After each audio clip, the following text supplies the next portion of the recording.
¿Cómo están, amados hermanos? Gracia y paz con todos ustedes. Quiero que observen algo muy interesante en el libro de Génesis, el capítulo 5, verso 11 en adelante. En realidad, me encantaría mucho si puedes leer todo el capítulo 5 en algún momento, porque te vas a dar cuenta de un detalle que se repite constantemente en este capítulo. Solo voy a leer como muestra versículo 11, 2 y 3. Dice así: Total, los días de Enos fue de 905 años y murió. Siguiente versículo. Y Cainán vivió 60 años y engendró a Mahalaleel. Y vivió Cainán 840 años después de haber engendrado a Mahalaleel y engendró hijos e hijas. El total de sus días de Cainán fue 910 años y murió. ¿Sabes qué es lo interesante? Que esto que acabamos de leer se repite constantemente en el mismo padrón. Nos muestra que alguien vivió tantos años y engendró un hijo, y después que engendró ese hijo, vivió muchísimos más años y engendró hijos e hijas, y luego dice el total de los años que vivió.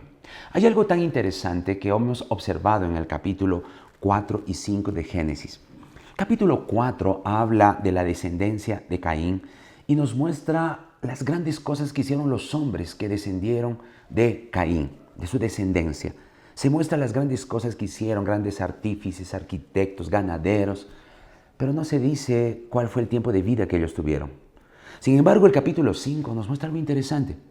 Contrariamente, no se dice nada de lo que los descendientes de Set hicieron, nada, pero se dice cuántos años vivieron y solo hicieron algo, engendraron hijos e hijas. ¿Qué nos quiere decir el Señor con esto? Primero quiero que entiendas que en la palabra de Dios, existencia tiene que ver con años, y existencia tiene que ver con lo que representamos delante de Dios. Años en la Biblia, vividos, significa existencia delante de Dios. ¿Qué significa eso?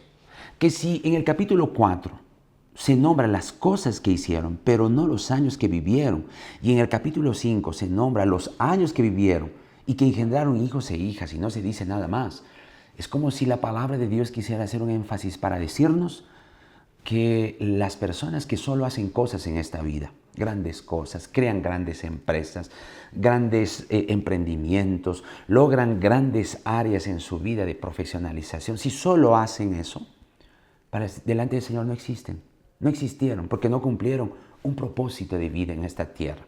Sus propósitos tal vez. Pero el capítulo 5 nos dice, cuando nos da los años vividos por la persona, es como si la palabra de Dios nos enfatiza para mostrarnos que los descendientes de este capítulo, en el caso de Set, vivieron, existieron para Dios, pero si solo tuvieron hijos e hijas. Entonces es como que Dios nos está diciendo, todo aquel que cumple el propósito en esta tierra, existe para mí, vive para mí. Y eso es maravilloso. Y aquí la Biblia nos muestra que eso está relacionado con hijos e hijas. Obviamente, a nosotros referidos como iglesia, se está refiriendo a los hijos espirituales, a los hijos engendrados en la fe. Por eso la Biblia dice que prediquemos el Evangelio a tiempo y fuera de tiempo. Y la Biblia nos muestra ampliamente que el deseo de Dios siempre fue llenar la tierra de su gloria, con hijos e hijas. Todavía hay un detalle interesante aquí. Nosotros estamos celebrando hoy la promesa de Dios y este año, que es el año de la restitución. Obviamente todos queremos años de vida. Queremos años de vida. La pregunta es, ¿para qué quieres años de vida? ¿Para qué quieres ser restituido en los años que te fueron robados? Debe estar ligado al propósito. Mira el detalle aquí. Dice, Cainán vivió 70 años y engendró a Mahalaleel. Es como si dijera que el engendrar a su hijo determinó la existencia delante de Dios, 70 años.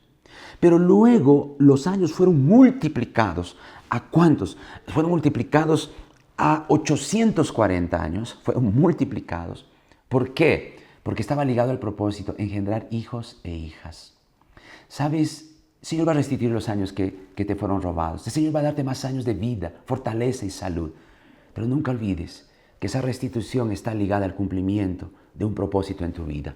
Y el propósito para nosotros, como hijos de Dios, como miembros de la iglesia, es engendrar hijos e hijas en la fe para el Señor. Es cumplir nuestro propósito de predicar el Evangelio a tiempo y fuera de tiempo. Que no podemos callar, que debemos seguir firmes en la extensión del reino de Dios. Y aun cuando hay obstáculos, no podemos callar ante tanta bendición. Que así sea y que seas usado para extender el reino de Dios en este mundo. El Señor viene pronto ya. Que Dios te bendiga.